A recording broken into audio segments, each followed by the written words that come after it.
என்னது டாப்புங்கிறது ஒரு கலர் இல்லையா? ஆமாங்க, அது ஒரு குரூப் ஆஃப் கலர்ஸ். கொஞ்ச நாளுக்கு முன்னாடி என்னோடய கிளைண்ட் வந்து ஒருத்தவங்க வந்து இந்த டாப் கலர் லேமினேட் வேணும் அப்படின்னு கேட்கும்போது ஐ வாஸ் லைக் இது எப்படி நான் என்னோடய அண்டர்ஸ்டாண்டிங் பிரகாரம் டாப்புங்கிறது வந்து ஒரு கிரே ப்ரௌனுக்கு இடையில ஒரு ஷேட், அப்படி இல்லைன்னா ஒரு கிரேக்கும் பேஜுக்கும் இடையில ஒரு ஷேட் வச்சுக்கலாம். பட் அவங்க காட்டினது கம்ப்ளீட்டாக ஒரு டிஃப்ரெண்ட் கலராக இருந்தது. ஸோ பட் நான் வந்து இல்லை இது இல்லைன்னு சொல்லும்போது வந்து இன்னும் இல்லை இது வந்து டாப் கலர் தான் அப்படின்னு சொல்கிறப்போ சரி நான் அதை பற்றி சர்ச் பண்ணும்போது தான் சரி டாப்புங்கிறது வந்துட்டு பிஃபோர் வந்து அது ஒரு சிங்கிள் கலராக தான் கன்சிடர் பண்ணப்பட்டது, இட்ஸ் ஷேடு. ஆனால் லேட்டரான் என்ன பண்ணிட்டாங்க, டிசைனர்ஸ் வந்துட்டு ஒரு அண்டர் டோனில் பிங்க் ஆட் பண்ணாங்க, அது பிங்க் டாப்பாக ஆச்சு. க்ரீன் ஆட் பண்ணாங்க, அது க்ரீன் இல்லைன்னா சேஜுன்னு சொன்னாங்க.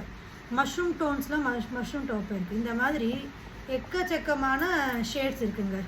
இப்போ நீங்கள் பார்த்தீங்கன்னா எல்லா மெட்டீரியல்ஸ் கூடவும் for example would, marble finish எல்லாத்து கூடயுமே டாப்பே வந்து பார்த்தீங்கன்னா ஆக்சுவலாக டாப்பா அது டிஃப்ரெண்ட் ப்ரொனன்சியேஷன்ஸ் இருக்குது. உங்களுக்கு கரெக்டான ப்ரொனன்சியேஷன் தெரிஞ்சது அப்படின்னா நீங்கள் கமெண்ட் பண்ணுங்கள். So back to the point, இந்த டாப் பார்த்தீங்கன்னா எல்லாத்து கூடயுமே வந்துட்டு சூப்பராக மேட்ச் ஆகுதுங்க. ஸோ இதில் வந்து நீங்கள் வந்து எந்த ஷேட்னாலும் ஆட் பண்ணலாம், வால்பேப்பர்ஸ் அது கூட நம்ம மேட்ச் பண்ண முடியும். அதனால தான் வந்து எல்லா லக்ஸுரி இன்டீரியர்ஸ்க்குமே வந்துட்டு இந்த இதை மெயின் பேலட்டாக யூஸ் பண்ணுறாங்க. இப்போ ரொம்ப ட்ரெண்டியாக இருக்கிற Pinterest beds room, Pinterest kids room, kitchen எல்லாமே பார்த்தீங்க அப்படின்னா இந்த ஷேடை பேஸ் பண்ணி தாங்க இருக்குது.